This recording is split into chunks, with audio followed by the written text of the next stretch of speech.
चलो बेटा पढ़ना शुरू करें। हरियाणा जीके का एक बहुत इम्पॉर्टेंट टॉपिक, हर बार एग्ज़ाम में जिसमें से क्वेश्चन आया ही आया है और उम्मीद है आगे भी जितने एग्ज़ाम्स होंगे हरियाणा के उनमें ये टॉपिक कवर करेंगे। कल मैंने बेसिक सी एक कॉन्सेप्ट के बारे में बातचीत की थी। हरियाणा में वन और वृक्ष लगातार बढ़े हैं या घटे हैं? वन बढ़ रहे हैं लेकिन वृक्ष घटे हैं। कितने साल में रिपोर्ट आती है? 2 साल। 17 के बाद 19 में आई, 19 के बाद 21। कायदे से 23 की रिपोर्ट आनी थी लेकिन अभी वो अवेलेबल नहीं है, तो इसलिए अब हम जो आंकड़े पढ़ेंगे वो सबसे करंट में जो अवेलेबल है उसके पढ़ेंगे, ठीक है। चलो, कितने ज़िलों में अपने में वाइल्ड लाइफ सेंचुरी हैं? हाँ, हरियाणा की जब बात करें तो हम सबसे पहले बात करते हैं 3 चीज़ों की। एक नेशनल पार्क, एक वाइल्ड लाइफ सेंचुरी और एक होते हैं हमारे रिजर्व, ठीक है, रिजर्व एरिया। अब हमारे हरियाणा में कोई बहुत बड़ी ज़मीन जंगल तो है नहीं, तो इसलिए नेशनल पार्क के नाम पे हम बस 2 का नाम लेंगे। एक नेशनल पार्क सुल्तानपुर का, जो इतना छोटा है कि पहले वो पक्षी विहार था। अब बोलना कम है, सुनना ज़्यादा। इतना छोटा है कि पहले पक्षी विहार था। 1971 में एक आदमी था जिसका नाम था सलीम अली। सलीम अली को ना मुस्लिम है, अली से नाम, तो बहुत बचपन से इंटरेस्ट सब पक्षियों को देखने में। उनके मामा नाना के घर जब जाते तो सब भाई बहन तो बैठ के बातें करते, वो अपने वहाँ भी जाके पक्षियों को देखते रहते कि यहाँ कैसे अलग पक्षी हैं, मेरी दादी के घर कैसे अलग है, मेरे घर कैसे अलग हैं। तो इंटरेस्ट बढ़ते बढ़ते बढ़ते जब जवान हुए तो पढ़ाई कर ली पक्षियों के ऊपर, और जो पक्षियों की पढ़ाई करते हैं उसे कहा जाता है ऑर्निथोलॉजी।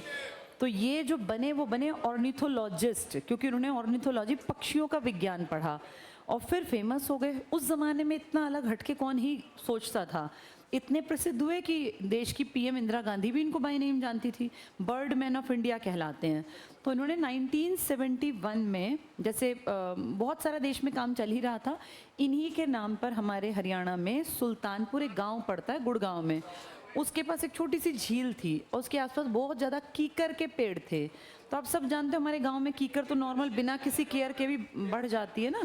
बबूल कीकर कोई कहते नहीं, बोया पेड़ बबूल का तो फल कहाँ से होए, ऐसे कहावत है। आम कहाँ से फल कहाँ से। तो बबूल को बहुत ज़्यादा केयर नहीं चाहिए, कीकर तो अपने आप उग जाती है, इसको ना पानी की ज़रूरत, ना केयर की ज़रूरत, ना कोई बीज डालना पड़ता, अपने आप। तो यहाँ इस इलाके में बहुत बढ़िया कोई ज़मीन नहीं थी, वेटलैंड था। वेटलैंड का मतलब होता है ऐसी ज़मीन जिसमें से अपने आप पानी बाहर आता रहता है। आप ना इसमें घर बना सकते, ना बिल्डिंग बना सकते, ना कोई आप यहाँ पे कोई खेती कर सकते, क्योंकि फसल का पानी सूखना भी तो चाहिए ना। अब जैसे धान है, पूरे साल हम देखते हैं धान जब भी जुलाई में लगता है बहुत पानी चाहिए, लेकिन जब कटता है धान तब तो सूखा चाहिए, पानी में थोड़ी ना धान पक जाएगा। इसका मतलब ऐसी कोई फसल नहीं है कि जिसमें लगातार खड़ा पानी चल जाए। तो ना तो इन खेतों में, इस एरिया में कुछ खेती कर सकते, ना यहाँ हम बिल्डिंग बना सकते। तो ये वेस्ट है एक तरह से, वेटलैंड। लेकिन ये धरती पर है, बहुत सारी है, और ये इकोलॉजी को बैलेंस बनाए रखने के लिए ज़रूरी है, ये मान लो।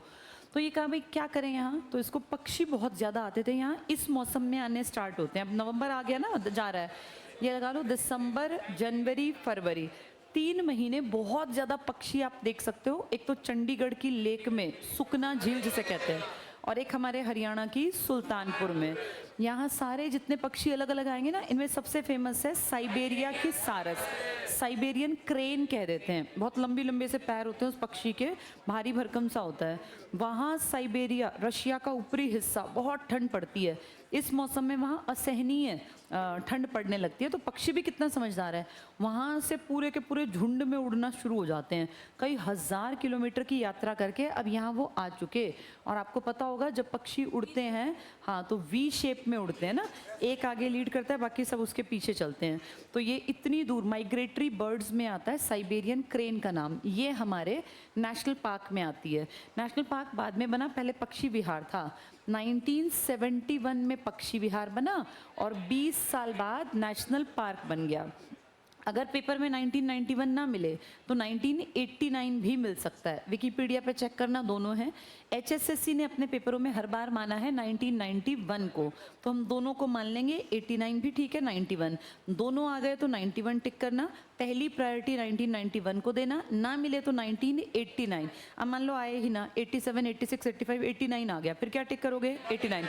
लेकिन अगर 91 के आसपास सारे हैं तो फिर 91 पे पहुंच जाना, 91 अगर दिया है तो। ये बात क्लियर हो गई? इसमें कुछ ज़्यादा एरिया नहीं है, गुड़गांव की इतनी महंगी ज़मीन है तो बहुत बड़ा एरिया तो होगा नहीं। तो ये मान लो जितना वेस्ट एरिया था ना, बस उसके आसपास के एरिया को वाइल्ड लाइफ से पहले पक्षी विहार बनाया, फिर नेशनल पार्क बना दिया। दूसरा नेशनल पार्क हमारा अभी बना था जब तुम लोग या तो बहुत छोटे थे, 1-2 साल के, तब बना था। इसके बाद तुम जवान हो गए, तुमने कोई नेशनल पार्क बनता नहीं सुना। ये दूसरा और हरियाणा का लास्ट नेशनल पार्क था कलेसर, यमुनानगर के पास बहुत सारे जंगल हैं। उन जंगलों को 2 भाग में डिवाइड कर दिया, एक को कह दिया नेशनल पार्क, एक को कह दिया wild life sanctuary. Wild life sanctuary और नेशनल पार्क दोनों एक ही हैं, जगह भी एक ही है, ज़िला भी एक ही है।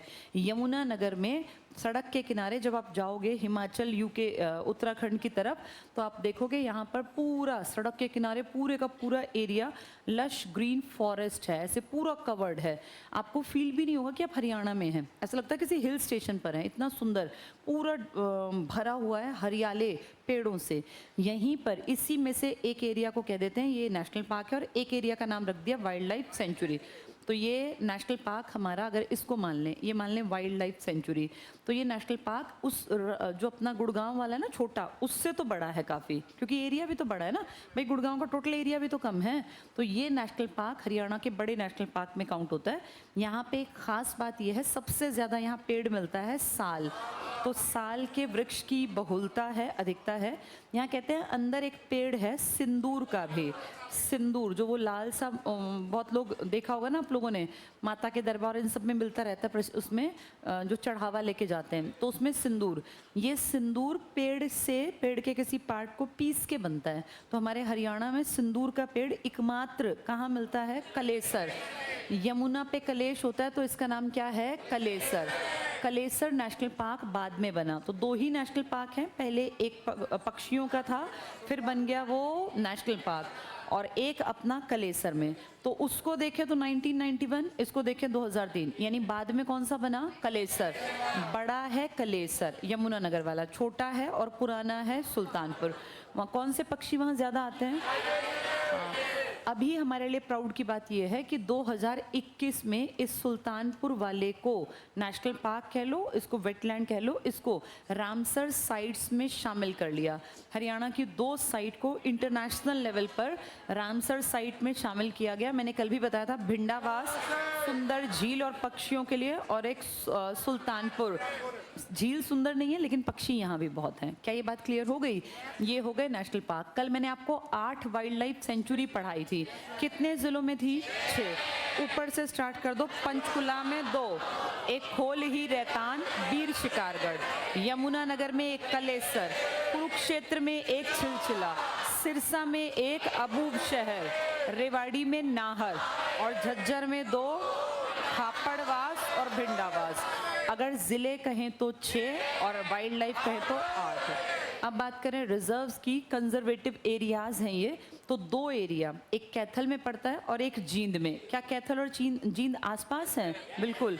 कुरुक्षेत्र के 2 पैर बताए थे ना हमने, कैथल और करनाल, और फिर उनसे टच था जींद, यानी एक कैथल एक जींद में। एक का नाम है बीरबारा जो जींद में है, और कैथल वाले का नाम है सरस्वती या सोनसर जंगल। हरियाणा में बहुत ज़्यादा जंगल तो है नहीं, लेकिन फिर भी हरियाणा में कोई तुमसे पूछे कि बड़े जंगल, तो तुम कहोगे 3 जंगल हरियाणा में बड़े कहलाते हैं। सबसे पहला हमारा बड़ा जंगल कौन कहलाता है? कलेसर। कलेसर में ढेर, अभी मैंने बनाया ना 2 तरफ इसके पेड़ ही पेड़। दूसरा था मोरनी, मोरनी हिल्स जिसे आप कहते हैं पंचकुला, और तीसरा ये सोनसर। सोनसर का ही नाम क्या है? सरस्वती। और ये कहाँ पड़ेगा? कैथल। मोरनी हिल्स पंचकुला, कलेसर यमुनानगर। तो ये हरियाणा के टॉप सबसे ज़्यादा बड़े फॉरेस्ट कवर एरिया हैं। हरियाणा में कोई बहुत ज़्यादा जंगल नहीं है, कभी हमने बहुत ज़्यादा शेर, हाथी, इस तरह की चीज़ें नहीं सुनी। फिर भी हम लोगों ने हाथी के लिए 5 एकड़ 4.9 एकड़ या 5 किले बोल दो, 5 किले ज़मीन हमने एक तरह से छोड़ रखी है खाली। यमुनानगर में एक गांव पड़ता है बनसंतौर, बनसंतौर, यहाँ की ज़मीन हमने खाली छोड़ रखी है 5 एकड़। हाथी पुनर्स्थापना और इस तरह का केंद्र बना रखा है। ऐसा इसलिए किया हमने क्योंकि हमारे यमुनानगर के इस कलेसर से 2, एक यूके का और एक एचपी का नेशनल पार्क अटैच्ड हैं। हमारा एक जो ये है ना कलेसर, इससे सिंभलवाड़ा ये हिमाचल प्रदेश का और राजाजी नेशनल पार्क उत्तराखंड का, 2 बड़े हैं ये, एक संभलगढ़ हो गया, सिंभलगढ़ लिखते हैं, और एक राजाजी। इन दोनों की बाउंड्री टच है हमारे वाले से। हाथी को नहीं पता कि अब मैं हरियाणा में जा रहा हूँ या गूगल मैप में ये हरियाणा दिखता है, वो तो घूमता घूमता कहीं भी जाएगा। मान लो कभी कोई हाथी चोटिल हो जाए, जख्मी हो जाए, हमारे यहाँ आ गया, तो हमने अपने यमुनानगर का 5 एकड़ का एरिया कि कभी ऐसा गलती से कोई हाथी वाथी आ गया तो उसकी पुनर्स्थापना के लिए केंद्र है। हमारे यहाँ टिकेगा नहीं हाथी, क्योंकि वैसे जंगल जैसे उसको चाहिए वो नहीं है, और हाथी आप जानते हैं झुंड में रहने वाला जानवर है। 5 एकड़ में हाथी का झुंड कैसे रहेगा? तो हमने तो बस एक सेफ्टी प्रिकॉशनरी मेजर ले रखा है कि गलती से कभी घूमते घुमाते सिंभलगढ़ से या राजाजी से आ गए तो हमने पुनर्स्थापना कि यहाँ 2-4 आदमी उसकी केयर कर लेंगे, फिर वापस वहीं पहुँचा देंगे। हमने कोई बहुत बड़ा अरेंजमेंट हाथियों के लिए नहीं कर रखा। पर क्योंकि यमुनानगर में गन्ना सबसे ज़्यादा है और आप जानते हैं गन्ना फेवरेट फूड होता है हाथी का, तो हो सकता है हाथी कभी घूमते घूमते अपने दल से बिछड़ जाए और हमारी तरफ चला है, तो हमने उसकी सेफ्टी के लिए कितने एकड़ ज़मीन? 5 एकड़। ये सिर्फ एक जगह कर रखी है, बनसंतौर, ज़िला यमुनानगर में। कल ये बातें हमने थोड़ी सी कर ली थी। हमारे यहाँ जू बहुत ज़्यादा तो हो नहीं सकते, जंगल ही नहीं है। 3 है, BRP, भिवानी, रोहतक, पीपली। पीपली मतलब कुरुक्षेत्र। इनमें बड़ा सिर्फ रोहतक का है, और ये भी क्या बड़ा है? 44 एकड़ का। 44 एकड़ में जानवर इतने कितने घूमे? जानवर को तो जंगल चाहिए ना बड़ा। उस हिसाब से देखें तो हमारे पास ज़्यादा कुछ ना तो नेचुरल है ना ही हमने बना रखा। इन सीटू पढ़ा था ना हमने नेचुरल, जिसमें जंगल थे, और एक्स सीटू जो हमने डेवलप किया। तो डेवलपमेंट के नाम पे हमने ये 3 जू बना रखे हैं, जिनमें सबसे बड़े को हम कह रहे हैं बहुत बड़ा है, 44 एकड़ का। इससे दिल्ली को कंपेयर करो तो उसका 1/10 हिस्सा भी नहीं होगा ये। उस हिसाब से हमने ज़्यादा काम नहीं कर रखा। हरियाणा में ज़्यादा जानवर है नहीं, लेकिन फिर भी हमने हिरन के लिए भी पार्क बना रखा है, डियर पार्क 2 बना रखे हैं। इसके नाम में ही छिपे हैं, एक हिसार में और एक रोहतक में। रोहतक के महम में, जहाँ का 24 चबूतरा फेमस है। तो हरियाणा में 2 डियर पार्क है, लेकिन मेन डियर पार्क हमारा हिसार में है। हिसार, हरियाणा ने अलग होते ही डियर पार्क अपना अलग कर लिया था। 1970 में हमने हरियाणा का बड़ा डियर पार्क या बड़ा क्या बोलते हैं इसको हिंदी में, हिरण उद्यान बना लिया था। रोहतक के महम में है, छोटा है, उसकी इंपॉर्टेंस भी कम है। मेन अगर कहेंगे तो क्या टिकर क्या हो गया? हिसार। 2 हमारे पर्यावरण के अदालतें हैं, न्यायालय हैं, एक जहां आबादी ज़्यादा और एक जहां कलेश हुआ था, फरीदाबाद और कुरुक्षेत्र में। थोड़ा थोड़ा इनको पढ़ लेते हैं किताब से, फिर ये हमारा तैयार हो जाएगा एग्ज़ाम के लिए। इसको अब मैं फिर अगले साल 25 के एंड में कराऊंगी, तो ये अब जितने भी एग्ज़ाम होंगे ना उसमें यही काम आएगा। देखो ज़रा पेज नंबर नेशनल पार्क का 101 पर है। 101 पर हरियाणा में वन और वन्य जीव। कल मैंने प्रोजेक्ट टाइगर के बारे में बताया था, क्या था उसमें? पलामू। कहाँ है पलामू? झारखंड। तब कहाँ था? बिहार। वहाँ से लॉन्च किया था। 2 आदमियों के नाम बताना। एक टाइगर गुरु था, टाइगर गुरु फतेह सिंह राठौड़, और tiger man of India Kailash Sankhala. ये बहुत बार आते हैं। चलो हरियाणा में वन और वन्य जीव पर आ जाओ। यहीं ऊपर लिख लो इस टॉपिक में, जहाँ ऊपर जगह है ना पेज नंबर वगैरह, लिखो प्रोजेक्ट टाइगर। 1 अप्रैल 1973 लिख लो फटाफट से। प्रोजेक्ट टाइगर या टाइगर प्रोजेक्ट 1 अप्रैल 1973। ये जीके में कहीं भी मिल जाएगा, एसएससी में, एचएसएससी में, कहीं किसी भी एग्जाम में, टीचिंग में भी। 1 अप्रैल 1973 प्रोजेक्ट टाइगर। यहीं लिखो फर्स्ट डायरेक्टर, इसके हेड कौन थे? पहले महानिदेशक, फर्स्ट डायरेक्टर कौन थे? कैलाश संखाला। लिख लो उस आदमी का नाम, कैलाश संखाला। कैलाश संखाला मैंने सामने भी लिख दिया, यहीं ब्रैकेट में कर लेना, tiger man of India. Tiger man of India Kailash Sankhala, ये इसके हेड थे। किस प्रोजेक्ट के? प्रोजेक्ट टाइगर या टाइगर प्रोजेक्ट 1973, पीएम कौन रही होंगी?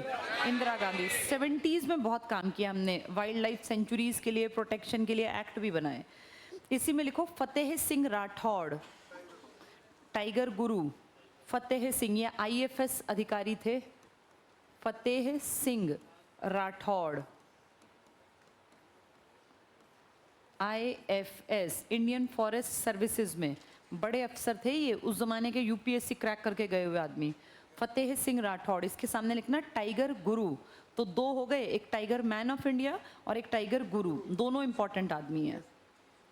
यहीं लिख लो project elephant, project elephant 1992, project elephant 1992। अब आ जाओ अपने टॉपिक पर, हरियाणा में वन और वन्य जीव। क्या मैंने तुम्हें 3 जिले बताए थे जहां जंगल ज्यादा मिले हैं? बताओ सबसे ज्यादा। उसकी तो कोई बराबरी कर ही नहीं सकता। अगर ज्यादा की बात करें तो नंबर 1 पे कौन है? पंचकुला। ये बहुत लंबे समय तक रहेगा भी नंबर 1, क्योंकि इसके कितने परसेंट पर? 43। इसके बाद 10.9, 10.6, 9 पॉइंट वाले है ना, तो इसका मतलब बहुत लंबा गैप है। 10 वाला कूद के एकदम 43 थोड़ी ना बन जाएगा। अभी अगले कम से कम 10, 15, 20 साल तक नंबर 1 कौन रहने वाला है? और आगे भी यही रहेगा, क्योंकि इसकी आबादी थोड़ी है, जंगल ज्यादा। क्या बहुत ज्यादा जहाँ आबादी है वहाँ जंगल ज्यादा हो सकते हैं? नहीं। तो फिर इसलिए इसका नंबर 1 ही रहना है, बहुत लंबे समय से है। सेकेंड कौन था? यमुनानगर, 10 पॉइंट कितने पर था ये? 9 के आसपास। थर्ड पे कौन था? फरीदाबाद, कितने पर था ये? 10.6 पर। उसके बाद था गुरुग्राम 9 पॉइंट पर, 9% के आसपास ना। ये लिखना नहीं है तो लिखा हुआ रिपोर्ट में, सिर्फ समझाने के लिए। बताओ कम में हमने क्या पढ़ा था? सबसे कम है पलवल में, फिर है पानीपत में, फिर है फतेहाबाद में। हमने प फ याद किया, लेकिन प्रतिशत में थोड़ा पलट देना। प्रतिशत सबसे कम फतेहाबाद, फिर जींद और फिर पलवल। अगर हम प्रतिशत करें 0.73, 0.13 और 1%। इसको आज रिपोर्ट को किताब से भी पढ़ेंगे। चलो सबसे पहले तुम किताब में रिपोर्ट ही पढ़ लो, फिर पढ़ाती हूँ। पेज 104 पर देखो, उससे बहुत सारी चीज़ें, फिर आंकड़े पढ़ना आसान लगता है जब रिपोर्ट समझ में आती है। क्या बेटा? हाँ, ये 2-3 बस, ज़्यादा नहीं। देखो इसमें रिपोर्ट में लिखे हैं सब ये। पेज 103 पर है, बल्कि नीचे देखो 103 पे, लेकिन हमारे काम का नहीं है, दिया तो है, हमारे काम का नहीं है। हरियाणा वन रिपोर्ट 2021, हम 21 की रिपोर्ट पढ़ रहे हैं। अब आ जाओ 104 पर। तो बेटा अब तुम्हारी किताब पुरानी होगी ना, अब अगले साल जो किताब आएगी उसमें अगली रिपोर्ट आएगी। हर साल जब बदलेगी किताब, कोई बात नहीं। जिसकी पुरानी है उसको ज़्यादा चिंता नहीं करनी, बस 2-3 आंकड़े बदल लेना। 2 आंकड़े तो सेम है, फर्स्ट सेकंड तो हमेशा सेम है, थर्ड में बदलाव आया। जो नई किताब है उसके अकॉर्डिंग, क्योंकि आंकड़े बेटा नए आएंगे, जब भी पेपर होगा तो उस टाइम के करंट के आएंगे। इसमें देखो शांति से सुनना, वरना समझ नहीं आएगा टेबल। तुम्हें इस टेबल में सबसे पहले लास्ट लाइन देखनी है, बिल्कुल लास्ट लाइन। उस लास्ट लाइन में सबसे पहले ऊपर फरीदाबाद को सर्कल लगा लो, 10.6 फरीदाबाद को 10.6। उसके बाद इसमें सर्कल लगाओ, 15वें नंबर पर आ जाओ। देखो रैंकिंग लिखी है 15वीं, पंचकुला 43%, 15वें नंबर पर पंचकुला मिला। ठीक है, पंचकुला टिक कर लो, 43%। सर्कल लगा लेना जितना बोल रही हूँ। ऊपर 10 पे सर्कल लगाया यहाँ। अब बिल्कुल नीचे आ जाओ, यमुनानगर है लास्ट में, 10.9 सर्कल लगा लो।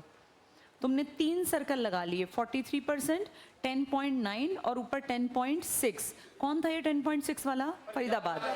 अब इसमें गुड़गांव को ढूंढना, उस पे भी सर्कल लगाना। गुड़गांव 5वां नंबर देखो, 9 पॉइंट। पहले बेटा एक टाइम पे ये तीसरा था, लेकिन अब ये क्या है? चौथा। किसने इसको रिप्लेस कर दिया? फरीदाबाद। थोड़ी बहुत ऊपर नीचे कर सकता है जिला, भाई कोई कार्यक्रम चलाया, 1000 पेड़ लगा दिए, किसी ने फिर 2000, बढ़ गया नंबर, लेकिन बहुत ज़्यादा चेंज नहीं आता। फर्स्ट सेकंड दोनों बराबर, लेकिन अब देखो थर्ड और सेकंड में चेंज कितना कम है, एक 10.9 और एक 10.6, यानी थर्ड वाला अब सेकंड भी आ सकता है। कौन है थर्ड पर? धीरे धीरे ग्रोथ कौन कर रहा है? फरीदाबाद। क्या ये चारों समझ में आ गए? फर्स्ट कितना प्रतिशत? 43, 10.9, 10.6 और 9। पहला पंचकुला, यमुनानगर, फरीदाबाद, गुड़गांव। अब इसमें कम देखेंगे, ऊपर से दूसरा करो, फतेहाबाद। सर्कल लगाओ 0.73, ये सबसे कम में फर्स्ट है 0.73। इसके बाद 8वें नंबर पर जींद देखो 0.83, जींद मिल गया, जींद 0.8वें नंबर पर है। इसके बाद बिल्कुल इसमें पलवल देखो 14वें नंबर पर है, पलवल 1%, 14th पर है 1%। अब ये फर्स्ट, सेकंड और थर्ड लिख लो इनके आगे, 0.73 फर्स्ट, 0.83 जींद सेकंड और 1% पलवल थर्ड। प्रतिशत में पलवल थर्ड है और टोटल एरिया में पलवल फर्स्ट, क्योंकि इसके पास सबसे कम जंगल हैं, सबसे कम। इसमें 6 टिक मार्क करने थे, बल्कि हमने 7 कर लिए। 7 समझ में आए? टॉप के 3 बोलना, पंचकुला, यमुनानगर, फरीदाबाद, गुड़गांव। कितना कितना? 43, 10.9, 10.6, 9%। कम प्रतिशत 0.73, 0.83 और 1। कौन है ये 73? फतेहाबाद, 83 जींद और 1 पलवल। ठीक है, अब तुम आओ, इसकी एक लाइन है देखो, अति सघन लिखा है, अति सघन। ऊपर देखो हेडिंग्स में अति सघन मिला। हाँ, थर्ड लाइन है ये, नाम के बाद सेकंड, अति सघन। ध्यान से देखो, सब 0 0 0 0। पंचकुला पे आ जाओ, पंचकुला 15वें नंबर पर है, 6 लिखा है, इसको सर्कल लगा लो। सिर्फ 2 जगह है अति सघन वन, या तो पंचकुला या यमुनानगर। पंचकुला में कम है। लास्ट में आ जाओ, यमुनानगर 22। टोटल कितने वर्ग किलोमीटर पर अति सघन है? 22 और 6 कितने हुए? 28। 28 वर्ग किलोमीटर पर हरियाणा में बहुत ज़्यादा सघन वन है, सिर्फ 28 वर्ग किलोमीटर। हरियाणा का एरिया 44,212 वर्ग किलोमीटर। 44,212 में से अति सघन कितने पर है? 28, जिसमें से 26 किसका है? 22 किसका है?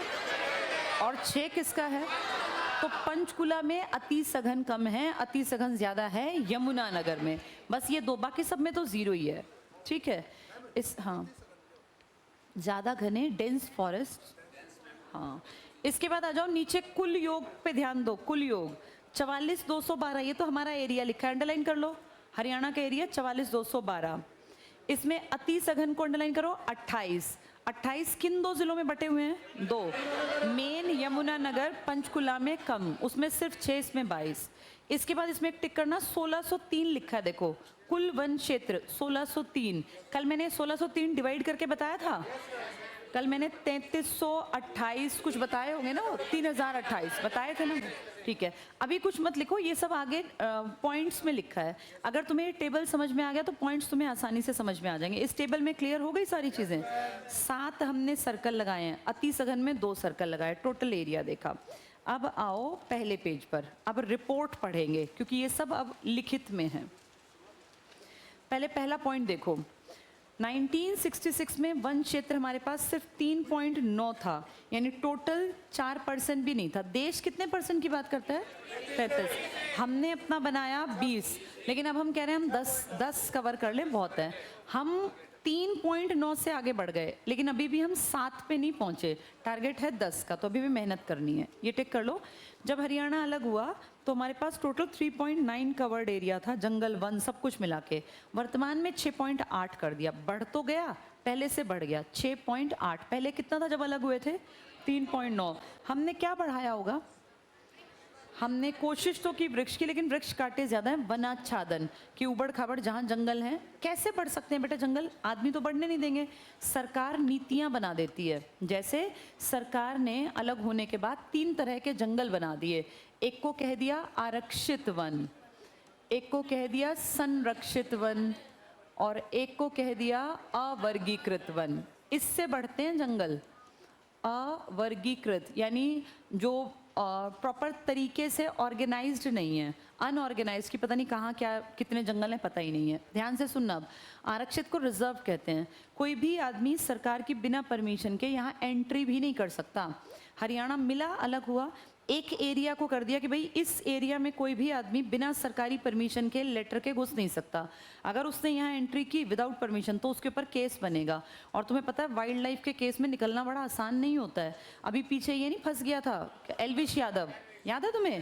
तो कहते हैं ये वाइल्ड लाइफ के केस, हाँ, तो ये इसी में तो बने हुए हैं, वाइल्ड लाइफ में ही है ये सारे प्रोटेक्शन एक्ट में। जंगल के पेड़ काटना, जंगली जानवर का शिकार करना, कुछ इस तरह की प्रजातियों को नुकसान पहुंचाना। सलमान खान चिंकारा के केस में ऐसे ही तो फंसा था।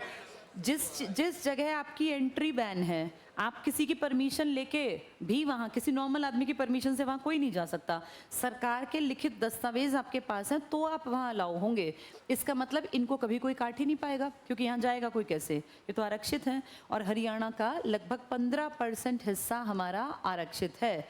इनमें किसी की कोई एंट्री नहीं है। बहुत कीमती चीज़ें यहाँ मिलती हैं, जैसे कोई वन का उत्पाद, कोई मेडिसिनल प्लांट, मान लो कोई हमारे यहाँ तो खैर नहीं है, लेकिन जैसे साउथ में, कर्नाटक में ना चंदन के पेड़ वगैरह है, यहाँ नहीं है। एक एग्जाम्पल दे रही हूँ, आरक्षित वन की लकड़ी की कीमत ज़्यादा होती है। सरकार चाहे जैसे इस्तेमाल करे, आप और मैं नहीं इस्तेमाल कर सकते। कितने % वन है इसे? 15। संरक्षित में क्या है, सरकार से परमिशन ले लो और यहाँ पर मानव कुछ गतिविधियाँ कर सकते हैं। जैसे कुछ एरिया में अपनी गाय, भैंस, भेड़, बकरियाँ विद परमिशन आप चरा सकते हैं। कुछ अगर फालतू का कोई पेड़ आंधी में गिर गया तो आप विद परमिशन उसकी लकड़ियों को काट के ले जा सकते हैं, लेकिन परमिशन लेनी पड़ेगी।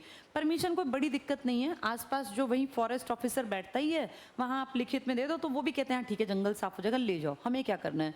ये एक पत्ता भी नहीं ले जाने देंगे। यहाँ से आप कोई टूट गया ना पेड़ तो टूटा रहेगा, तुम्हें नहीं हाथ लगाना, चाहे वो गले सड़े खराब हो, तुम्हें कुछ नहीं करना, क्योंकि किस इलाके का है।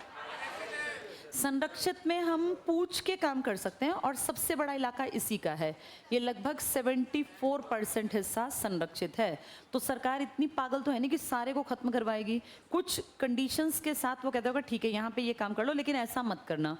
यानी आधी सरकार की और आधी जनता की चल जाती है मिलजुल के। किस इलाके में? संरक्षित।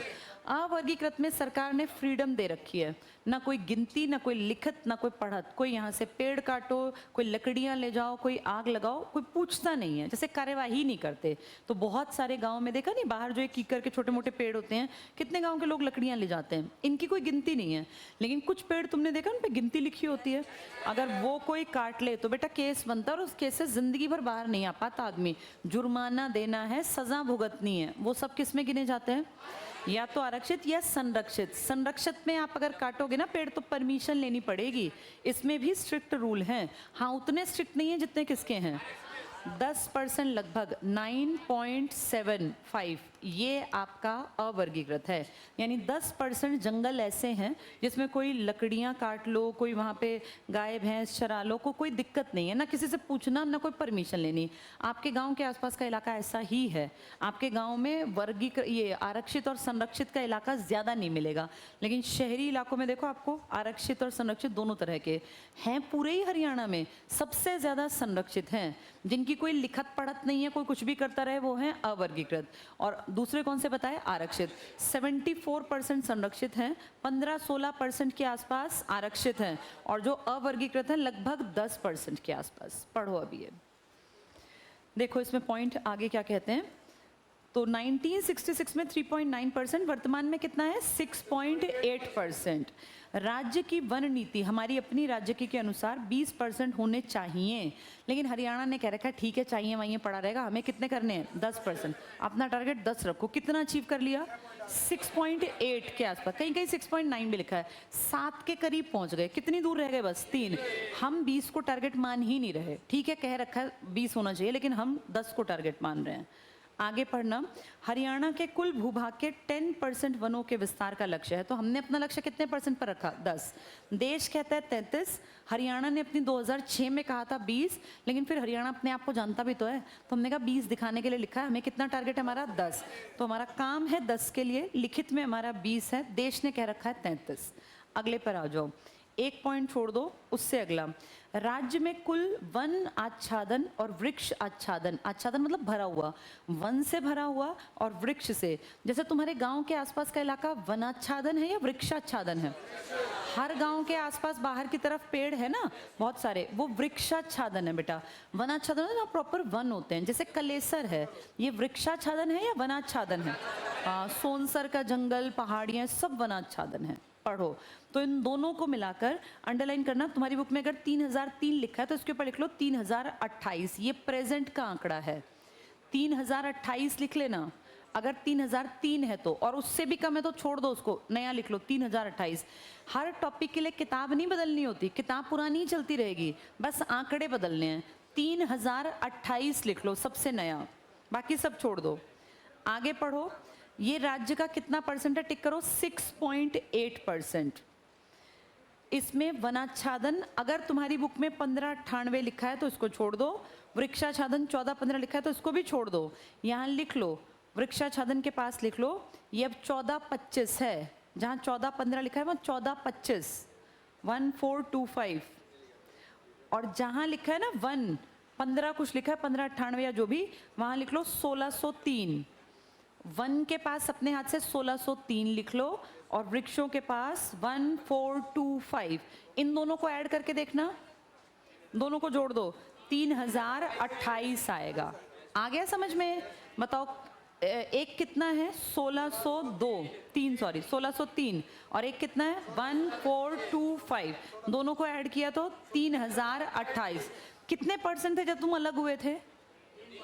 3.9। आज हमने कितना कर लिया? 6.8। हमने वृक्ष और वन को इकट्ठा कर दिया तो 3028, और बांट दिया तो 1603 एक और 1425 एक कर देना। अगर तुम 3003 याद रख लोगे और ये 3028 प्लस एक कोई याद कर लो, बाकी माइनस कर देना, तो कॉमन सेंस की बात है। इसमें आ जाओ, हरियाणा वन रिपोर्ट 2021, पहला पॉइंट टिक करो, वनाच्छादन 1603। अब ये नया है, इसी को याद करना, 1603 को, ये वन है। भौगोलिक क्षेत्र, बेटा पुराना है तो अपना चेंज कर लो ना, बार बार ये हर बार नहीं बताना, 1603 कर लेना, 1603। आगे पढ़ो, भौगोलिक क्षेत्र का कितना है? 3.6। सिर्फ वन की बात कर रहे हैं, टोटल हमारा 6.8 है, उसमें से वन कितना है? 3.6।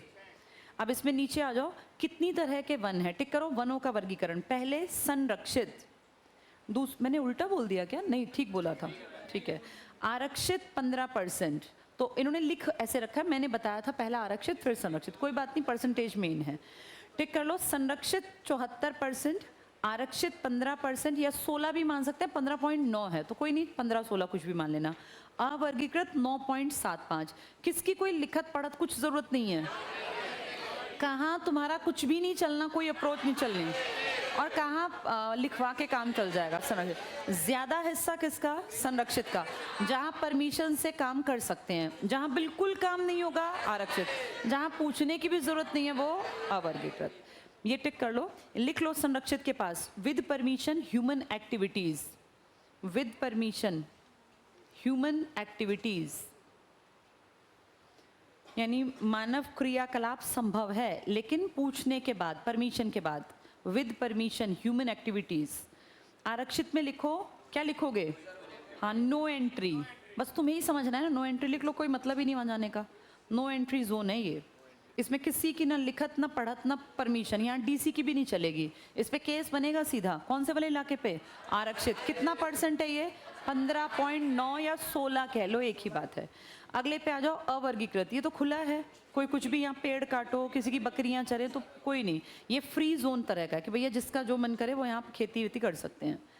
अब आ जाओ, राज्य में वृक्ष आच्छादन जो पेड़ हैं 1425, क्या ऊपर तुमने लिखा था ये? हाँ, टिक कर लो, वृक्षाच्छादन 1425, कुल का ये 3.2।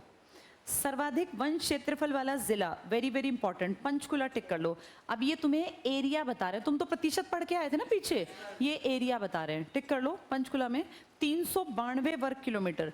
पंचकुला तुम्हें याद है एरिया छोटा सा है ना, सेकंड छोटा, पहला छोटा कौन? फरीदाबाद। उस दूसरे छोटे में लगभग आधा हिस्सा तो इन्होंने जंगल से भर रखा है, कितने परसेंट? 43%। ये टिक कर लो, 392। यमुनानगर का 192, काफी गैप आ गया, 192 और 392 200 का गैप हो गया। ये कितने परसेंट पर था? 10.9 पर। वो कितने पर है? 43% पर। नेक्स्ट टिक करना, गुड़गांव 113 वर्ग किलोमीटर। क्या गुड़गांव का अगर प्रतिशतता देखें तो फरीदाबाद से कम थी या ज्यादा? हाँ, अब देखो ध्यान से सुनो, अब चीज फिर से थोड़ी चेंज कर रही है। अगर कहें एरिया में नंबर 1 तो किसका नाम लोगे? पंचकुला। सेकंड यमुनानगर। एरिया में नंबर 1 गुड़गांव, लेकिन जब प्रतिशतता करेंगे ना तो फर्स्ट सेम रहेगा पंचकुला, सेकंड भी सेम रहेगा यमुनानगर, पर थर्ड की प्रतिशतता आएगी फरीदाबाद की। फरीदाबाद का एरिया भी तो छोटा है, अरावली के जंगल, पहाड़ियाँ। तो अब ये पेपर में गड़बड़ करोगे। अगर पूछें एरिया वाइज बताओ तो थर्ड नंबर पर है गुड़गांव, भाई एरिया किलोमीटर वाला, और कहें प्रतिशतता तो थर्ड नंबर पर है फरीदाबाद, वहाँ गुड़गांव है चौथा। छोटी छोटी बातें परेशान करेंगे एग्जाम में अगर नहीं समझी तो। नेक्स्ट पे आ जाओ, न्यूनतम वन क्षेत्रफल वाला जिला। अब ये एरिया में न्यूनतम गिन रहे हैं, तो पलवल महज 13 वर्ग किलोमीटर, कितना छोटा सा एरिया इसका, सबसे कम।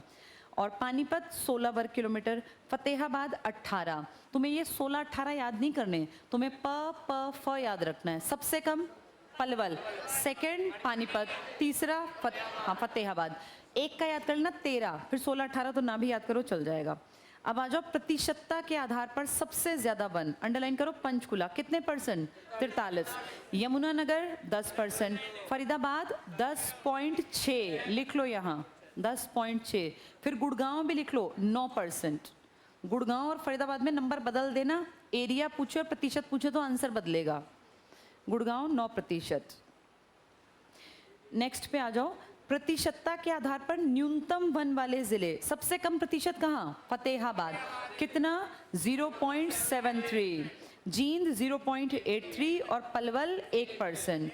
इन चारों में वहां पे परेशान मत होना। अगर कहें एरिया के टॉप 3 बताओ, पंचकुला, यमुनानगर, गुड़गांव। प्रतिशतता में बताओ, पंचकुला, यमुनानगर, फरीदाबाद, गुड़गांव, क्योंकि वो 10.6 था और वो 9% था। कम वाले बताओ टोटल एरिया में, पलवल, पानीपत, फतेहाबाद। प्रतिशतता में बोलो, फतेहाबाद, जींद और पलवल 0.73, 0.83 और 1%। वैसे वो 13 था, 16 था और 18 था। चलो अगले पे आ जाओ, सिर्फ पढ़ना है ये। 2019 की तुलना में 21 में वन आवरण, वन बढ़े हैं, वृक्ष घटे हैं। टिक कर लो, वन आवरण में 1.04 वर्ग किलोमीटर की, जबकि प्रतिशत में 0.01% की वृद्धि। वनों का एरिया बढ़ा है। दूसरा टिक करना, 19 की तुलना में 21 में वृक्ष आवरण की कमी हुई है। टिक कर लो, वृक्ष कम, इसका मतलब पेड़ हमने काटे ज्यादा हैं, वनों को क्षति कम पहुंचाई, तो वनावरण बढ़ गया, वृक्षावरण पहले से घट गया। ज्यादा फर्क नहीं आया, बहुत ज्यादा चेंज नहीं आया। नेक्स्ट टिक करना, कुल सघन वन बताओ कितने थे? हाँ, डेंस ना, बहुत ज्यादा घने, 28। बताओ कहाँ कहाँ थे? 22 यमुनानगर और 6 पंचकुला। यहाँ लिख लो, यमुनानगर 22, 6 पंचकुला, और तो सब में 0 थे। YN 22, पंचकुला 6, टोटल 28 ही तो थे, 28 लिखे हैं। नेक्स्ट पे आ जाओ, ये सिर्फ पढ़ना है। कुल घने या मध्यम सघन वन, अब सारे याद नहीं कर सकते, सिर्फ पढ़ लो। 445 सिर्फ पढ़ने हैं ये। खुले वन 1130, कुल झाड़ियाँ टिक कर लो, लगभग 150 वर्ग किलोमीटर लगभग। इसमें सबसे ज्यादा झाड़ियाँ पहले थी एक टाइम पर गुड़गांव, लेकिन अब Mahendragarh plus Mewat. Next point tick कर लो, यहाँ लिख लो बल्कि झाड़ियों वाले में MG प्लस मेवात या नूहू, MG प्लस मेवात। ये आंकड़े हर दूसरे साल बदल जाते हैं। पिछले साल जिन्होंने पढ़ा होगा उन्होंने गुड़गांव का नाम पढ़ा था सर्वाधिक झाड़ियों में, अब नहीं है। अब किसका नाम है? महेंद्रगढ़ और मेवात का। नेक्स्ट पढ़ना, सर्वाधिक सघन वन वाले, सबसे ज्यादा डेंस फॉरेस्ट, यमुनानगर और पंचकुला। कितने वर्ग किलोमीटर? 22 और 6, लिख लो बेशक इसके ऊपर, 22 वर्ग किलोमीटर और 6 वर्ग किलोमीटर। नेक्स्ट पढ़ लो, सर्वाधिक मध्यम, सिर्फ पढ़ना है, मध्यम सघन, पंचकुला, यमुनानगर। खुले वन, पंचकुला, भिवानी, सिर्फ पढ़ने थे ये। झाड़ियों वाला टिक करना, सर्वाधिक झाड़ियों वाले जिले महेंद्रगढ़ और नूहू। पहले कहाँ थी? पहले गुड़गांव, अब नहीं है गुड़गांव। सर्वाधिक वन क्षेत्र वृद्धि जिसने की है, पहले से ज्यादा बढ़ा लिए, वो है कैथल और सिरसा। लेकिन टॉप में तो इनका नाम ही नहीं आया। टॉप में 4 में किसका नाम आया? पंचकुला, यमुनानगर, फरीदाबाद, गुड़गांव। अगर प्रतिशत आया तो फरीदाबाद आगे है, और अगर टोटल एरिया आया तो गुड़गांव आगे है। लेकिन उनमें ना पहले भी थे, पिछली रिपोर्ट में भी थे। जिसने 2 सालों में वृद्धि की है वो है कैथल और सिरसा। बाकियों के मुकाबले इन्होंने वृद्धि ज्यादा की। ऐसे पूछते हैं किन दो ने वृद्धि ज्यादा की, कैथल और सिरसा। सिरसा का अबूब शहर याद है, वाइल्ड लाइफ सेंचुरी, और कैथल का ये सोनसर सरस्वती वाला, तो दोनों जंगल भी तो है ना इससे। इसके बाद पढ़ लो, न्यूनतम वन क्षेत्र वृद्धि हुई है गुड़गांव में और भिवानी में। भिवानी और गुड़गांव में सबसे कम जंगल बढ़े हैं। सबसे ज़्यादा जंगल कहाँ बढ़े, या तो कैथल या तो फिर सिरसा। सिर्फ पढ़ना है ये। हरियाणा का कुल वन कार्बन ये है 10,232,000 टन। ऐसे कोई रट्टा मारने वाली बात होती है, बस पढ़ लिया 10,232 आ गया तो टिक कर देंगे। वन कार्बन का मतलब बेटा जिसके कारण कार्बन का उत्सर्जन हो रहा है, गर्माहट बढ़ रही है। नेक्स्ट चेक करना, वृक्षारोपण का पहला काम हमने किया था हरियाणा में, ग्रीनिंग ऑफ हरियाणा, जिसमें पहली बार पेड़ लगाए गए। तो क्या नाम था प्रोजेक्ट का, ग्रीनिंग ऑफ हरियाणा।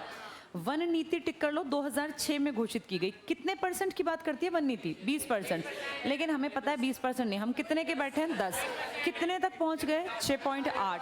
कितना टोटल एरिया, 3028, जिनमें 1603 हमने एक कर लिया, 1425 हमने एक कर लिया। सबसे ज्यादा जंगल के टॉप 4 जिले हमारे हैं, पंचकुला, यमुनानगर, फरीदाबाद, गुड़गांव। अगर प्रतिशतता पूछें, वैसे पूछें तो गुड़गांव तीसरे नंबर पर। कमी की बात करें तो फ, लेकिन प्रतिशतता की बात करें तो फतेहाबाद, जींद और पलवल। सबसे ज्यादा वृद्धि की है कैथल ने और सिरसा ने, और कमी रही है भिवानी में और गुड़गांव में। चलो तो ये टिक कर लो, राज्य वन नीति 2006। नेक्स्ट टिक करना, हरियाणा की 2 पर्यावरण की अदालतें, फरीदाबाद और कुरुक्षेत्र। विशेष अदालत एक बार कैंप कोर्ट करनाल में लगा था, 1998 लिखा है, मुझे 1988 याद है, इसको मैं देख लूंगी एक बार। नेक्स्ट टिक करना, चौधरी देवीलाल इनके नाम पे रुद्राक्ष वाटिका हर्बल नेचर पार्क, बहुत बड़ा एक एरिया डेवलप किया गया, रुद्राक्ष वाटिका। ये चूहरपुर गांव यमुनानगर में 2003 में। तो पूछ लेंगे हरियाणा में चौधरी देवीलाल रुद्राक्ष वाटिका कहाँ है, इसको बहुत लोग टिक कर देंगे सिरसा, क्योंकि चौधरी देवीलाल वहीं के थे, लेकिन कहाँ है ये, यमुनानगर में।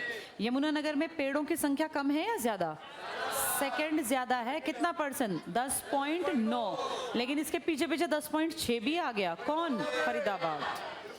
इसके बाद अगला पॉइंट सिर्फ पढ़ लो, राज्य में हरियाणा सामुदायिक योजना वनों के लिए शुरू की गई, टिक कर लो, हरियाणा सामुदायिक योजना, ऐसा लग रहा है समुदाय ये वनों के लिए थी। नेक्स्ट, हरियाणा की वन योजना का नाम हर घर हरियाली योजना है, कि हर घर में हरियाली पहुंचे।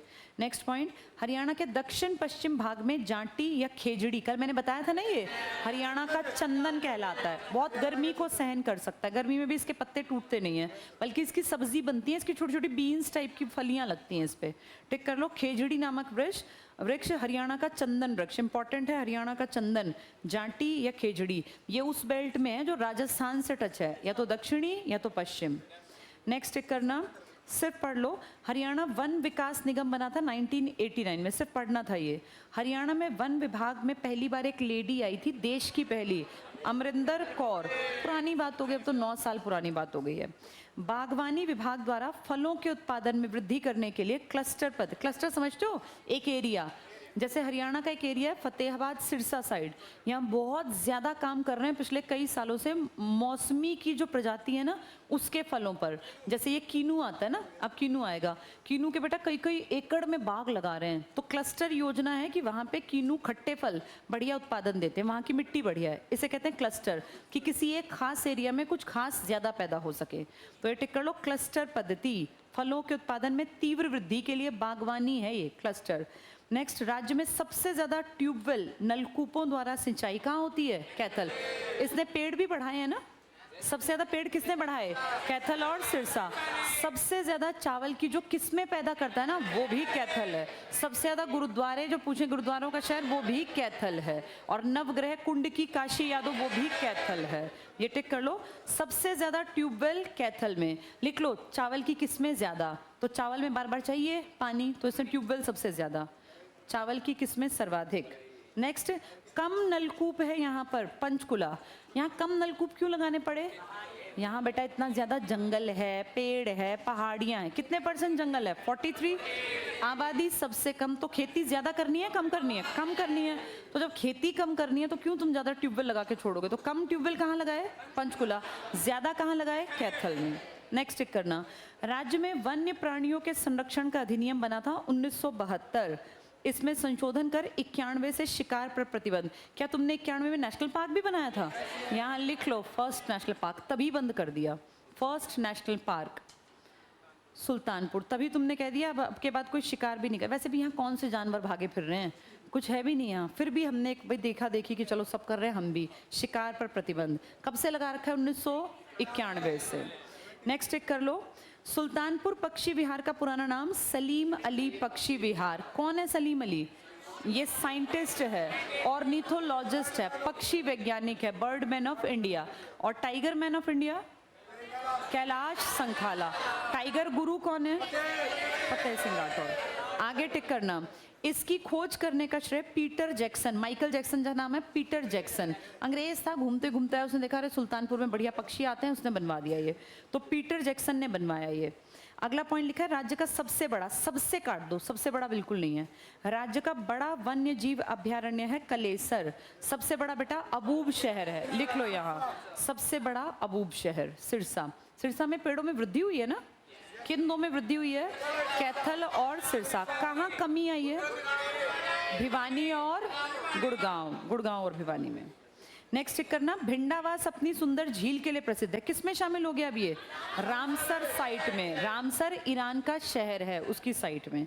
नेक्स्ट, पंचकुला मोरनी में चीड़ के पेड़ हैं और करनाल में ढाक या पलाश। कहा है ना ढाक के 3 पात, हमेशा एक साथ है ना, ढाक के 3 पात, तो ये एक जैसा रहना। करनाल में है ढाक के पेड़ और चीड़ के कहाँ हैं? पंचकुला के मोरने। चीड़ के पेड़ वैसे भी पहाड़ों में ही मिलते हैं, इस ढाक को ही पलाश कहते हैं। लास्ट पॉइंट टिक कर लो, हरियाणा वन नीति 2006, ये तुम्हारा बालिका वर्ष भी था बेटा, यही वाला लिख लो यहाँ। और इसी साल हम लोगों ने ना अपनी बहुत बड़ी यूनिवर्सिटी बनाई थी, बीपीएस, भक्त फूल सिंह यूनिवर्सिटी, महिलाओं के लिए सबसे बड़ी यूनिवर्सिटी है उत्तर भारत की, लिखते चलो ये बीपीएस, भक्त फूल सिंह महिला विश्वविद्यालय 2006, 6 लिखा है इसी के ऊपर लिख लो। बालिका वर्ष भी था ये हमारा हरियाणा का बालिका वर्ष। नेक्स्ट टिक करना, ये क्या कहता है? 20% पर वन होने चाहिए, किंतु राज्य के केवल 3.59% पर ही वन क्षेत्र हैं। और वन में वृक्ष मिला दोगे तो वन में वृक्ष मिला प्लस कितना हो जाएगा? 6.8, लिख लो यहाँ, प्लस वृक्ष 6.8%। और टोटल पूछे तुमसे एरिया तो कितना है? 3028, 1603 एक है, 1425 एक है। अच्छा बुला दो, ठीक है बेटा, चलो हमारा ये भी कंप्लीट हो गया। हाँ बेटा, ये अनक्लासिफाइड, क्लासिफाइड होते हैं वर्गीकरण, अनक्लासिफाइड जिसकी कोई गिनती ना हो, अनक्लासिफाइड। बेटा एक बच्चा आया हुआ जिसका किसी चीज में सिलेक्शन हो गया, हम भी, अच्छा ये तो